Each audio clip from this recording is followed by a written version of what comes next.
Roughly 90-something% of people have sex between 10:30 and 11:30 at night.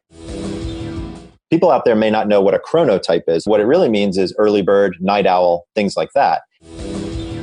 You got 50% bears, you got 15% lions, you got 15% wolves, you got 10% dolphins.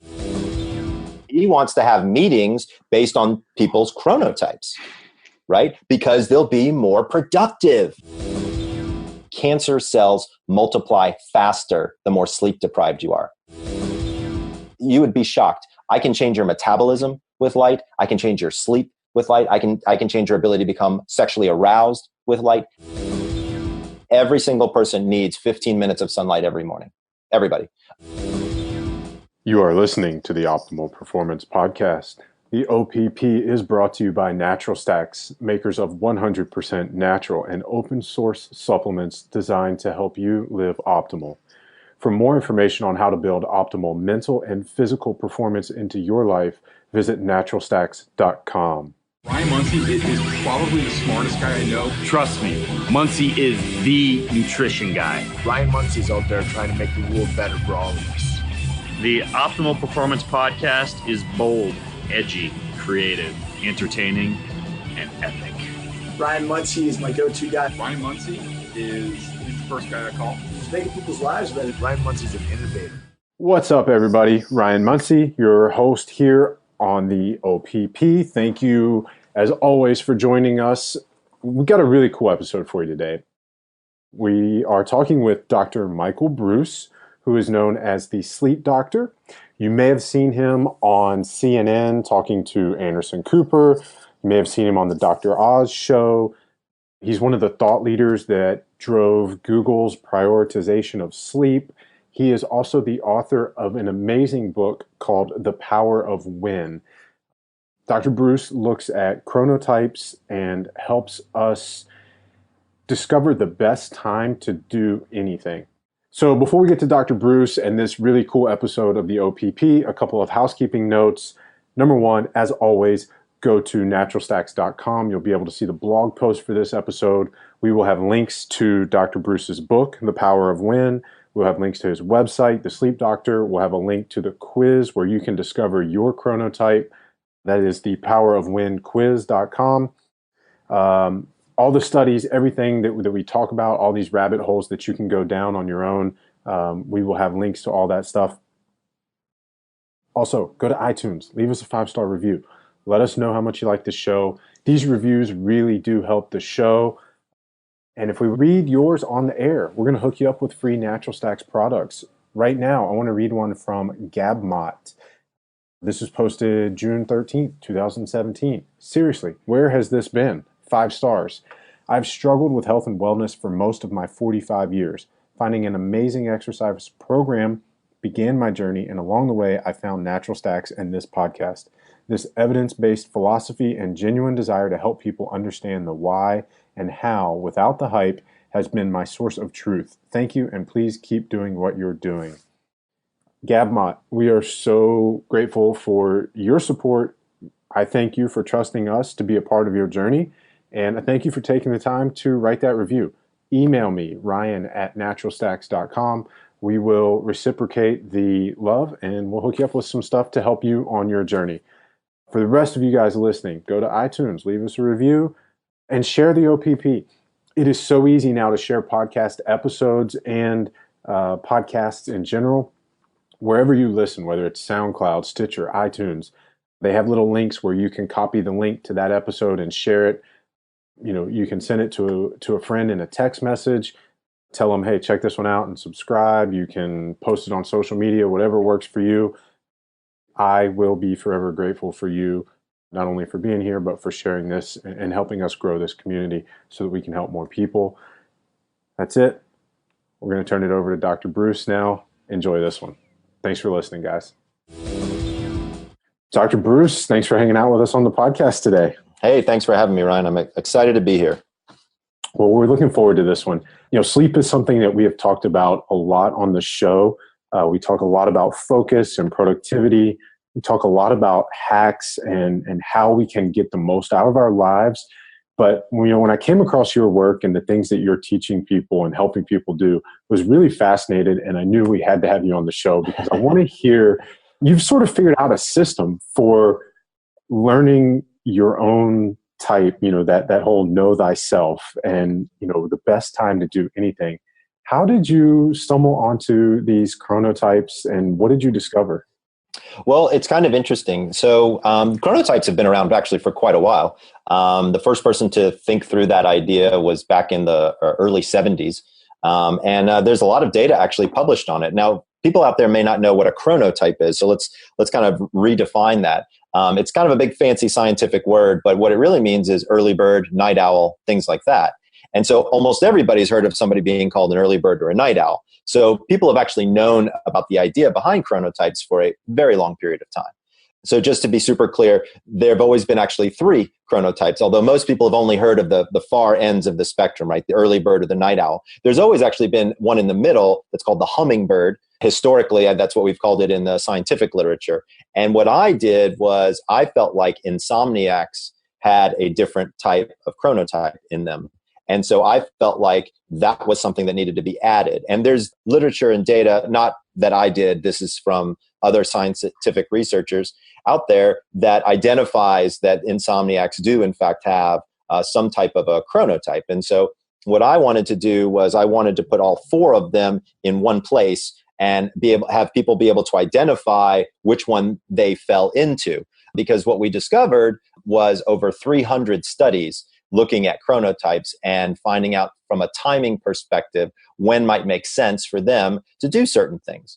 So it's very, very interesting to start to look at the actual science behind each one of those things. A perfect example is having sex, right? And so people always ask me, Michael, when's the best time to have sex, right? And so it's interesting when you think about it. So roughly 90-something% of people have sex between 10:30 and 11:30 at night. That's just when it happens. That has to do with availability, right? You're there, they're there, not wearing as many clothes, lights are off. You interested? Yeah, sure, why not? And then there you go, right? I mean, that's how a large portion of sex happens. But if you look at from a hormonal standpoint, like when are your hormones primed and ready? It's actually almost the opposite time. So the hormones that you need are estrogen, testosterone, progesterone, adrenaline, and cortisol need to be high, and you need melatonin to be low, right? Well, I'll give you one guess what they look like between 10:30 and 11:30 at night. The exact opposite of what you just said they need to look like. Exactly. Yeah, because we know cortisol peaks in the morning to help us get out of bed. Exactly. Right. And so, when you start to look at these kind of weird scenarios, you're like, wow, I wonder, like, if people knew that their natural biological hormones were going to be at a certain point in a 24-hour cycle, then they'd want to take advantage of that. Yeah. And so that's really what the book is about. It's about once you know what your chronotype is, when your hormones turn on and turn off. And then it's literally a matter of, matching those hormones to different activities. So is morning sex not only a great way to start the day, but is it a better way to possibly conceive if you're trying to have a child? That's an interesting question. I don't know if anybody's ever done that research before, but I can tell you that we know, for example, if somebody was having erectile dysfunction or low sperm count, it's called morning wood for a reason. Right? So many men wake up with an erection in the morning. And so if that's not Mother Nature saying, this is the time to do that, I don't know what is. You know what I'm saying? Well, that's also an enormous indicator, probably not the best choice of words there, a great indicator of men's health. I mean, if you're not waking up with an erection, that's a sign that testosterone and hormones may be off.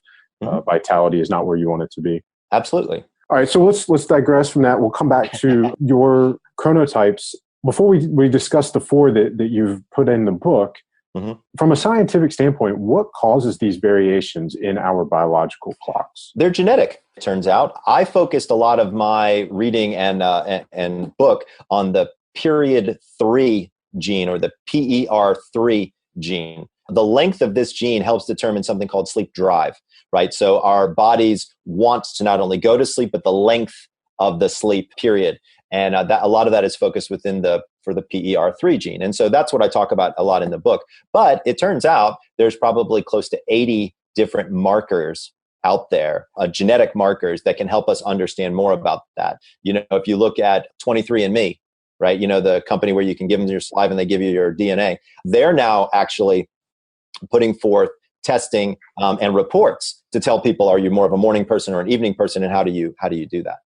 Nice. That was going to be actually my next question as soon as you said 80 different genes that are involved in this. So I have a 23andMe report. I need to go back and look at it and see if it's a new report. It's a new one. So if you go back in, I think you might have to like click a button that says, I want all the latest and greatest or whatever, and then it'll come to you. Yeah, it's pretty cool. It would be really interesting to look at their recommendation for me and see if it matches up to what I got when I took your quiz. Yeah. Well, and here's the thing is you got to remember is I got a 35 question quiz. Right. They've got the genome, right? So they're infinitely going to be more accurate in certain ways than I am. And without being, when you write a book, you can't say, oh, by the way, before you have this book, can you spit in this cup for me? And then we'll figure it all out for you, right? It doesn't really work that way. No, I understand completely. And for everybody, and this is something that I wanted to cover sort of after we talk about the 4 types, is that these aren't boxes. This is a spectrum, and it's, that's absolutely correct. Somewhere on this spectrum. But with that said, tell us the 4 types that you've put in the book and that you're helping people utilize to their advantage. Sure. So the first one is a lion, and this replaces the idea of an early bird. And but I can give you a little bit more color commentary, if you will, surrounding a lion. So lions are my go to bed early, wake up early people. They're getting up 4:30, 5 o'clock. They're sending, 20 emails before, you even thought about brushing your teeth type of thing. They're type A personalities, usually highly intelligent. They're usually the COOs. They're operators. They're not necessarily the people with the vision for a company, but they're the people who say, there's 100 things that need to get done. I can manage all of these other people. They don't necessarily get the work done. That's a different chronotype. But they do have a tendency to be great managers. They are usually fairly health conscious individuals. They have a tendency to work out quite a bit. But the downfall of being a lion is dinner and a movie is out because you're exhausted. I mean, you've been up since 5:30 in the morning, for God's sakes. Who wants to stay out till 11, So socially, there's a disconnect oftentimes for many lions that are out there. And it's funny because some of the people that I've done podcasts before have told me that they were lions and they felt so vindicated that because they could tell their partner, look, there's a reason why I can't make it to these things. I'm a lion, for God's sakes, that kind of stuff. So we know a lot about lions. Lions are a lot of times the leaders. The next chronotype, which replaces the hummingbird, is a bear. A bear really works on the solar cycle. And by the way, it's a bear's world. Bears are the best chronotype to be because so much of society works around a bear's schedule. Lions make up about 15% or so. Bears make up about 55% of the population. So they're a lot. Now, however, you can be a hybrid within a bear. You can lean more towards being a lion or lean more towards being a wolf. As you correctly noted, it's a spectrum, right? And so when you kind of think about that as an idea, bears, they are my extroverts. These are the people that get work done. These are the villagers, if you will. One way you could think about it is lions are the hunters of the village. Okay, they're the ones who go out before dawn and make sure that the village has what they need. Bears are the villagers themselves. They make sure that the whole society is maintained. And then wolves are the security guards. They're the sentries because they're up late, right? And so they can guard the village, right? And this is actually historically, we think, how chronotypes actually developed, right? Mm-hmm. This was an evolutionary process. This wasn't just something that somebody made up one day and say, hey, look at this gene. Maybe it does this. There was real utility behind this whole idea.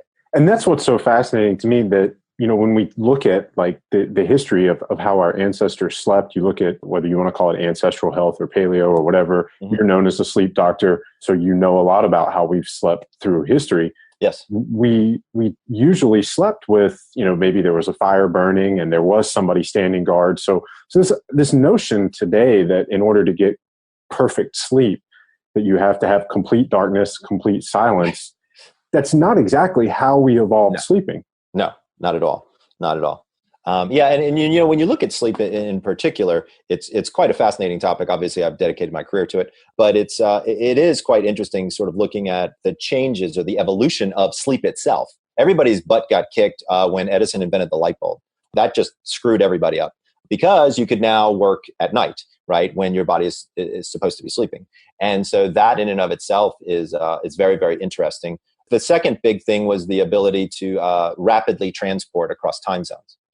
Right. So the invention of the car, the train, things like that, because, your body is in one place, but I wish there was a knob like in the back of my head that I could just click to Central Time Zone and click to Eastern Time Zone. Like, I think that would be great. Well, that's probably $1 billion invention if you can figure out, the way biohacking is going and shifting with, all these wearable technologies, and it's moving towards, are we going to do chips and implants? And if you can figure out a way to integrate that and make it a chip and do it, I'm sure you'll have a lot of people that would buy it. Yeah, well, jet lag is a big problem for a lot of folks, but those two things really had a very large impact on just the evolution of sleep. And so people started sleeping less, whether it was because their circadian clock was off due to the jet lag or because the lights are on and people are home.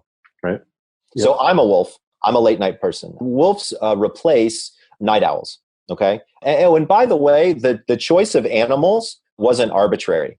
Each one of these animals actually has this circadian rhythm in the animal kingdom. So lions wake up at dawn. Their first kill is at dawn. Bears are more solar sleepers. Wolves are nocturnal creatures. Mm-hmm. And so wolves, they make about 15%. We are weird. We are not your kind of normal folks. We like to stay. I never go to bed before midnight. I just don't like to. We also know that wolves are very creative people. They also have a tendency to be introverts. I'm not as much of an introvert as a lot of other wolves, but my wolves are my artists, my actors, my authors, podcasters, right? People who are out there who are creating stuff. These have a tendency to be my wolves. Entrepreneurs, oh my gosh, I have so many entrepreneurs that are wolves. And it's interesting because once their company reaches a certain level, they're not effective anymore. They have to get a lion come in and start to operate it. And they oftentimes will move into a CEO visionary kind of thing and let an operator come in who really is, ding, ding, ding, ding, ding, making that stuff happen. Yeah. The final category are dolphins. I chose dolphins because dolphins sleep unihemispherically. So half of their brain is asleep while the other half is awake and looking for predators.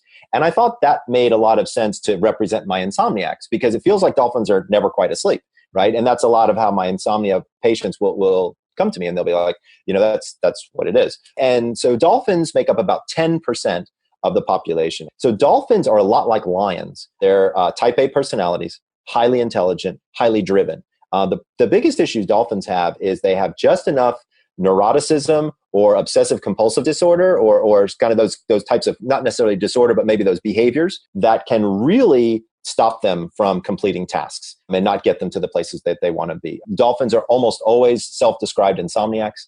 Dolphins are great friends, super loyal people, wonderful people to have, but they don't feel good a lot of the time. And that's difficult. That's really interesting. So I want to sort of talk about the optimal time for each of those to do certain things. Let's start with wolves because you're a wolf. Walk us through maybe your schedule. You never go to bed before midnight. I don't. What time are you getting up? What does a typical day look like for you in terms of maybe not what your schedule is now, but if you could set up the ideal day? Sure. Well, so the good news is in the book, I actually do give people for each chronotype, what is the perfect day in the life of a lion or a bear or a wolf or things like that. And so we've got those schedules. For you guys listening, we will have a link to the book on the show notes for this podcast. Go to naturalstacks.com. You guys will be able to grab the book. It's The Power of When. In a wolf's world, so I'm a little bit of a weird wolf, and I'll tell you why. I don't need a tremendous amount of sleep. I have been a 6.5 hour sleeper, 6.5 to 7, almost my entire life. So I go to bed at midnight. I'm up at 6:30. That's very atypical for a wolf. Mm-hmm. Many wolves won't go to bed until 1, 2 o'clock in the morning, and they won't want to get out of bed until 9. Mm-hmm. Right now, I've got social constraints and practice and all the other things that I do, so that prevents me from really being able to do that. But generally speaking, wolves will be up late, 12:30, 1 o'clock, sometimes even later, and they will definitely want to sleep in. Wolves do great on the mid shift or the night shift. In many cases, wolves do good in entertainment industries because those don't really kind of start kicking into gear until much later, like at nightclubs and dance places and things like that. That's why they're oftentimes the musicians or the artists or the actors or things like that, because they've naturally adapted to that kind of schedule that goes with those types of jobs. But yeah, that's what I do. And then I can't exercise, however, early in the morning. and that's a typical wolf characteristic. I can't really start exercising until like maybe 9, 10, 11 o'clock in the morning, because my brain is not awake at 6. I mean, I get up at 6:30 and I'm functioning and I'm doing different things. But from a coordination standpoint, it would be a disaster to have me go for a run, at 6:30 in the morning, because I'm very likely to trip, fall, not see something, that kind of stuff, Right. So, that's kind of when you start to look at a wolfish, it's all shifted, it's all later. Whereas a lion, it's all earlier, right? So a lion would be almost the opposite of me. A lion might wake up at 4:30 in the morning, and it might be a perfect time for them to go for a run because they're on it and they're ready to roll. Interesting little fact. One of the things I do with a lot of my lions, if they say they can't make it up late, I have them exercise in the latter part of the day, and it gives them energy. And then they can make it later if they need to. So it's kind of a little hack, if you will, that people seem to like. And that would normally be what, like maybe work out at 4, 5, 6 p.m.? Exactly.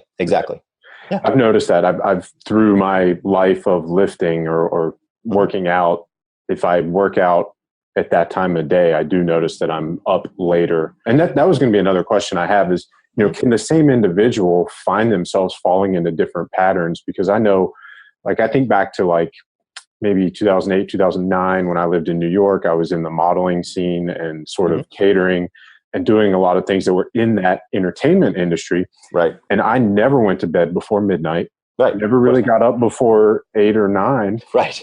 And now I'm like the oldest young man you'll ever meet. I go to bed at 9 or 10 and I'm up, and when I took the quiz, I got bear, but I would consider myself sort of bear lion. Yep. Yeah, for sure. Because For sure. I mean, dinner in a movie for me is that's a big deal. Right. Right. And you may have, and you might have been very cuspy on the quiz. So it literally only takes 1 or 2 questions to throw you into bear versus lion. And I will also say that some people are forced into a schedule, right? It's like, if my kids have to be up at 6:30, it doesn't really matter what time I want to wake up. My kids have to wake up at 6:30. You know what I mean? Yeah. So that's very different. So, and that's one of the questions I have for you is, if our social constraints or our jobs require us to follow, a social structure that doesn't necessarily fit with this chronotype, how do we reconcile that? Okay, so that's hard. And so the first thing I do with people is I ask them to have the most important people in their lives take the quiz. Because if you have a bed partner or children or spouse or whoever who's involved in your life, if they know that you're a night person and they're a day person, then you can actually find the times to connect. And actually, I talk about it quite a bit in the book. I talk about the best time to have a productive argument. I talk about the best time to talk to your children. I talk about the best time to fall in love.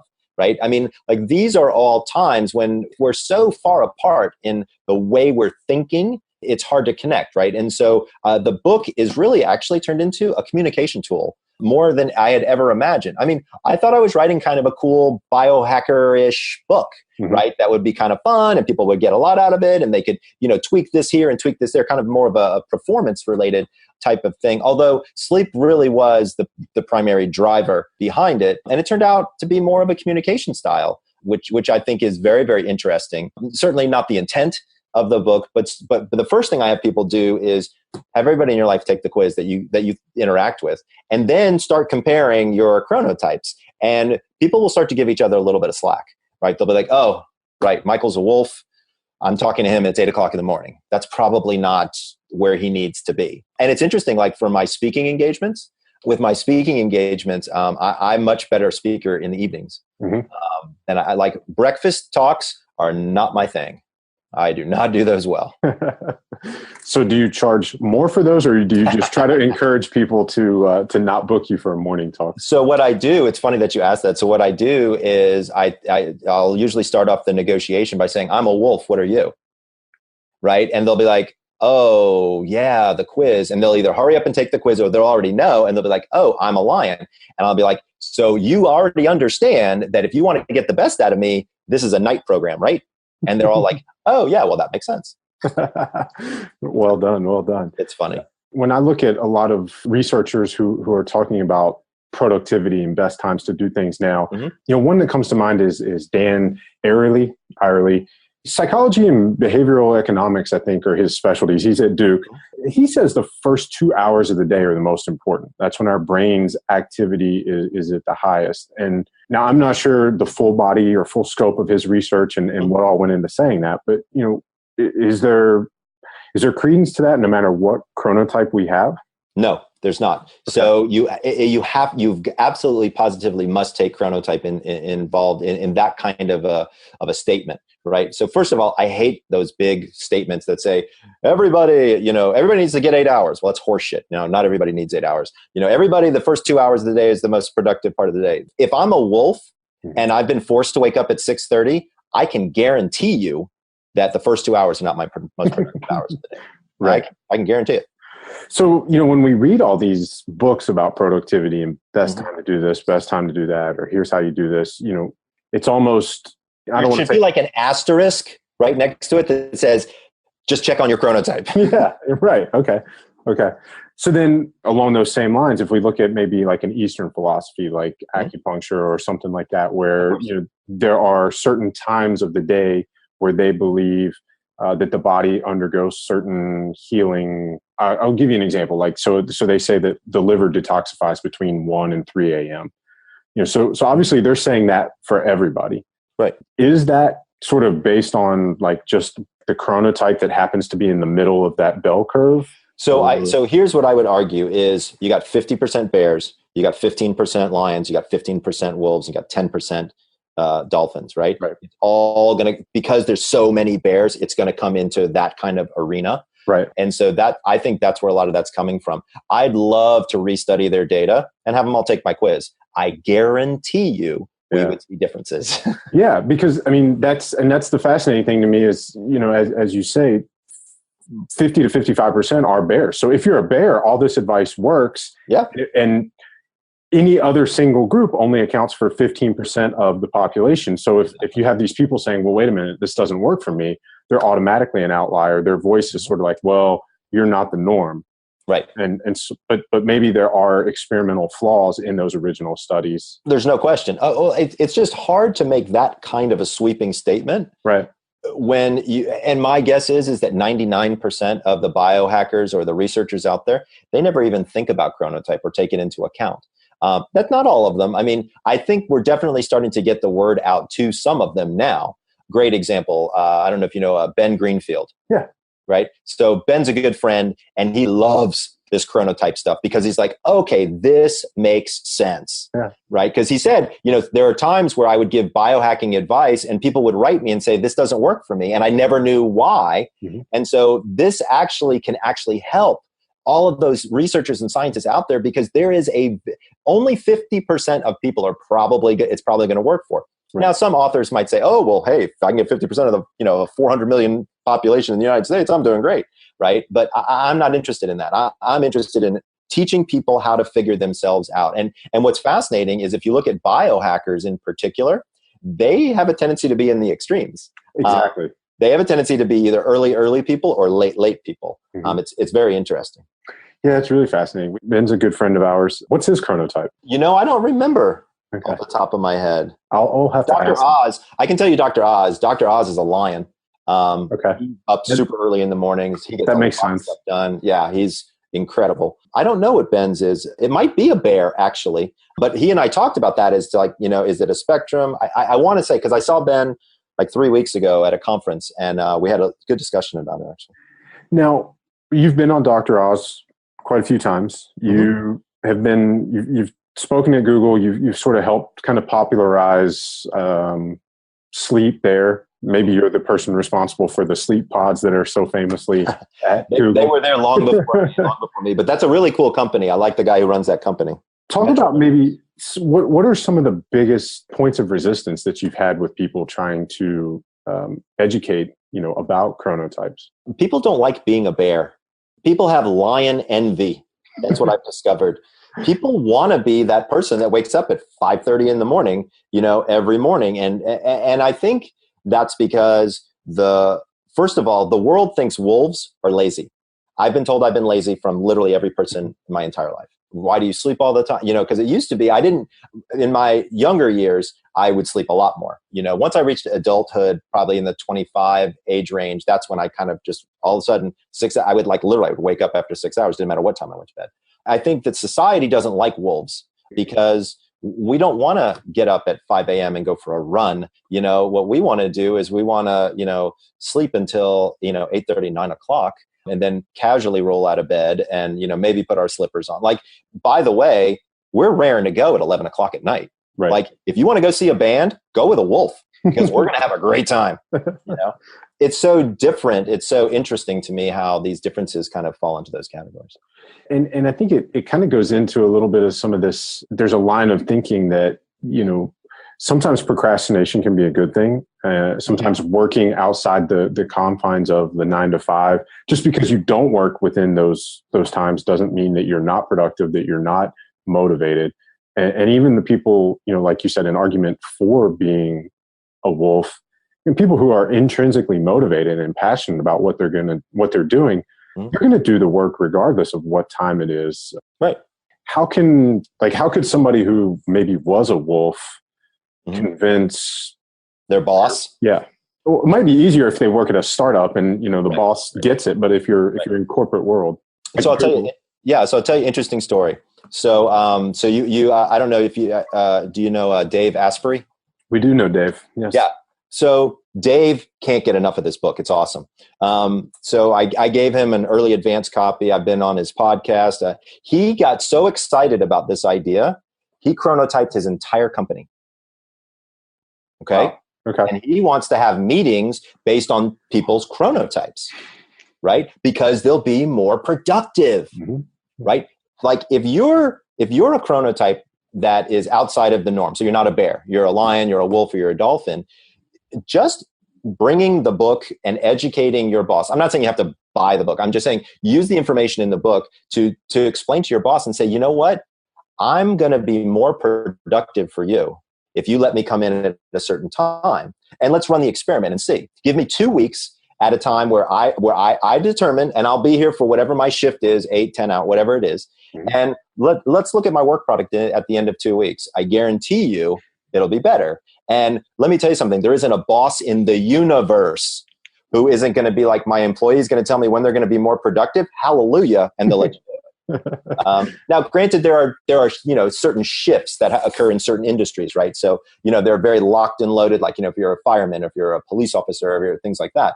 But other than those, like, locked and loaded shifts, most bosses have a tendency to be very open-eared when you talk about increasing levels of productivity. Right. Absolutely. So, Dr. Breus, I know we've got about 10 minutes left. I want to get one more big question, and then we'll get sort of to the wrap-up stuff. Like we said, you've spoken at Google, you speak all around the world, you've been on Dr. Oz. If you were going to give one final lecture, what would be the one thing that you would talk about, or what would be the message you want to impart on listeners? Is this a personal lecture, or is this a lecture of my thoughts and studies? Whatever you would want people to know. So I would say it would be more about my thoughts and studies. And I would say that people need to remember how important sleep really is. It affects every organ system, every disease state. Cancer cells multiply faster the more sleep deprived you are. New study came out. Okay. Like, this is serious shit. You know, like, if you're ill or sick and you've got an issue going on, if you're not getting good sleep, your immune function is lowered. You're not going to fight that disease well. And I'm not just talking about physical issues. I'm talking about emotional issues. I'm talking about spiritual issues. I mean, everything you do better with a good night's sleep. But that definition is going to be different for all of us, right? My definition of a good night's sleep is midnight to 6:45 in the morning. And I wake up and I'm in good shape. I'm not running a marathon, like I said, but I'm in good shape. Know what your sleep times are and make them as consistent as you possibly can. If there's one piece of advice across anything I've learned, it's the consistency of your wake up time is most important. The second most important is the consistency of your bedtime. Wake up time resets that circadian clock every morning. And you get the light in, it turns the melatonin off, and you're good to go. And that's really what kind of starts your day. right, is that light influence. But if you can have a consistent bedtime and a consistent wake up time, your brain knows when to sleep. All right. And remember, sleep is healing. That's what sleep is. Sleep is a healing of the body. It's a healing of the mind, of the spirit, of the soul, of the physical. That's what sleep does. And so that would probably be what my lecture would be about. Okay. Now, you mentioned the importance of light in the morning, aside from maybe just going outside and exposing yourself to sun. Which is a great idea, by the way. 15 minutes of sunlight in the morning is a great idea. Wear a robe. For anybody out there, put on a robe. Don't walk out there in your boxer shorts. What other light hacks might you suggest? So I'll tell you, there's a company that I work with that's called Lighting Science Group. All right. Lighting.science, I think, is their website. There's no .com. Science is the ending thing. And they actually make what they call biological lighting. And so I have specialty light bulbs in my bedside table that filter out the blue light so I don't get blue light at night. And I have specialty light bulbs in my bathroom that literally give me blue light in the mornings.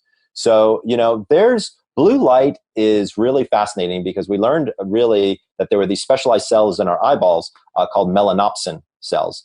And these are very, very sensitive to a particular frequency of light between 460 and 480 nanometers, which falls into the blue color spectrum, if you will. And that's why we're all talking about blue light, blue light. It's really about the nanometers. It has nothing to do with the color. Although perceptually your eye does see it as a slight tinge of blue. That is medicine. Light is medicine. I can show you data where I can change you would be shocked. I can change your metabolism with light. I can change your sleep with light. I can change your ability to become sexually aroused with light. I mean, the data is very compelling. I would argue that light is really something that we all should be taking into account. I think just like there's junk food, there's junk light. Oh, yeah. And when we expose ourselves to it, it doesn't do us any good. I actually fairly occasionally, but my son does this almost all the time. He wears blue blockers starting at about 9 o'clock at night. Mm-hmm. Because he likes to watch, television on his computer or what have you. And I don't want that blue light influencing him right when he's trying to go to bed. I mean, it's hard to stop a teenager from sleeping because teenagers sleep. That's what they do. Right. But he reported to me after about 2 weeks of use, he said his eyes felt better. And I think it lowers eye strain. I think that it just makes a lot of sense, really. Yeah, the eye strain is a big one. I wear blue blockers at night. And, I also wear contacts. So if when I'm taking the blue blockers off to take my contacts out, as soon as I take them off before I take my contacts out, I'm shocked at like how much my eyes have adjusted in that period of time I've been wearing the blue blockers and how bright everything seems. Yeah. So here's a trick for you is go get one of those light bulbs that filters out the blue light and put it into your bathroom. So that way, when you click it on, you're not getting this huge dose of light when you're taking your contacts out. It'll be very helpful for you. We'll have to do that. Yeah. Dr. Breus, where can our listeners get more of you? You can follow me on Facebook. It's The Sleep Doctor. You can follow me on Twitter. Again, The Sleep Doctor. My website is thesleepdoctor.com. So check them all out that way. The book is got its own website. The book is The Power of When. And if people want to take the quiz, it's just thepowerofwhenquiz.com. Nice. Now, every guest on the show has to answer this question. We want to know your top 3 tips to live optimal. And since you've already talked about sleep, I'm going to say that you cannot say sleep is one of the top 3. Okay, fair enough. But have it noted that would be one of your top 3. If not, that would be my number 1. But, so give us 2, 3, and 4 then. Sure. So 2 would be hydration. There is so much data on being a well-hydrated human and how it can be so good for our whole energy, metabolic process, things like that. That's number 1, hydration. Number 2, sunlight. Every single person needs 15 minutes of sunlight every morning. Everybody. Do you have to wear sunscreen for 15 minutes? No, you don't. Don't worry about it. 15, because sunlight, again, resets that circadian clock. Very, very important aspect. So I would say sleep is number 1. Hydration is number 2. Sunlight would be number 3. And then the 4th one I would say is really be careful with caffeine. And I'm a fan. I have caffeine maybe 3 times a week. You do not need caffeine first thing in the morning. Your body actually, it's a diuretic, so it dehydrates you even more. Most people don't know, but you actually breathe out almost a full liter of water every night in your breath. So you're waking up dehydrated. So the very first thing you do, chug that water. Don't drink coffee. If you wait about 90 minutes for your cortisol level to begin to drop, that's actually a perfect time to drink a small amount of coffee. A lot of people overdo it on the grande, super macchiato, whatever, And the problem is they're just ingesting just these copious amounts of caffeine. There's now data to show that if you are taking in that much caffeine on a very regular basis, your brain won't function without caffeine. Like, dude, that's not good. No. So what happens on a hormonal level if you're taking in that caffeine as soon as you wake up? So it's almost, well, so here's the thing is in order to wake up, and you actually mentioned it earlier in the podcast, your cortisol level has to be high. Right. Also, your adrenaline has to be high to just pull you out of a state of unconsciousness. Right. If you look at the power, if you will, or the potency of caffeine versus cortisol and adrenaline, right? It's like comparing weak tea to cocaine, okay? Cortisol and adrenaline is 10 times, 20 times more powerful than caffeine's ever going to be. All you're doing is you're pouring weak tea on the fire. It's not going to do you any good. It will, however, once you have enough of it in your system, give you the jitters, make you talk too fast, a lot of the side effects of over caffeinating. And the reason, by the way, it's not working in the morning is because your adrenaline and cortisol are already there. Yeah. Like, again, if you just wait 90 minutes, I mean, I'm not talking, 2 days, 90 minutes to have your first cup of coffee, then you're going to be in much better shape. All right. Beautiful. One more question. You mentioned you don't need sunscreen if you go outside for 15 minutes, especially first thing in the morning. I don't have this written down because I just saw it. This was a report that just came out in the last few days. I'm sure you've seen all the bullshit about the American Heart Association with coconut oil and all that. Yeah. There was another one that's come out in the last 24, 48 hours about vitamin D. Mm-hmm. It sounds I'm like... a big fan of vitamin D, by the way. Yeah, and so are we. And it had to do with, I've only seen one, and what I gathered from this was that the insurance companies are tired of paying for vitamin D tests. It's either the 4th or 5th most requested test. I bet that doctors are running that insurance companies are paying for. So now they're taking this whole coconut oil approach again and saying that vitamin D supplements don't work. The test is bullshit. And they're basically trying to, run this campaign to tell, the public, stop worrying about this. But I know you haven't had a chance to read it, and it's not fair to ask you about, stuff that maybe you haven't read. But so maybe not that study specifically, but, talk about the importance of vitamin D and sunlight. And well, so there's 2 reasons why I think sunlight is important. One is to reset your circadian clock, right? That's critical, right? That's my sleep in me. That's the sleep doctor, coming out. But number 2, let me tell you something. Invariably, if I have a patient that comes to me and they say they have fatigue, the first thing I check is their vitamin D. It's usually in the basement. As soon as we get them on supplementation, they feel better. Here's the good news is vitamin D isn't particularly expensive. Like D3, you can get it at Walgreens or Costco or wherever for a fairly reasonable price. Or you can get it from these guys, right? Get it from Natural Snacks, 5,000 IUs, yeah. Oh, well, so that's great. You know why? Because you don't see 5,000 in a lot of other places. And that's actually a great number to give people. So I'm a big fan. If anybody out there is listening, get it from Stacks for sure. And it's in coconut oil. Yeah, yeah. So, at the end of the day, the insurance companies should not be dictating what is right for our health. Mm-hmm. Okay. The research should dictate what's right for our health. And here's what the research historically has shown. I don't know about this new campaign or study, but historically has shown that a very large percentage of at least Americans, because that's the only study that I really remember off the top of my head, are vitamin D deficient. And that's a lot of reasoning is because we're not spending time outside. Mm-hmm. We've got a lot of sunscreen, and we're not having, opportunities to generate that vitamin D. So I'm a big fan. I take vitamin D, so I don't see any reason why people shouldn't. Got it. One quick question then on sunscreen. As a medical professional, are you okay telling people not to wear sunscreen? So let's be super duper clear so I don't get a lawsuit going here. Right. Okay. So I'm talking about a 15-minute timed exposure to light. Okay. Nobody's going to get, I guess if you live in Arizona and it's 122 degrees, it's probably not a good idea to be outside. You can get your exposure to light by standing next to a window.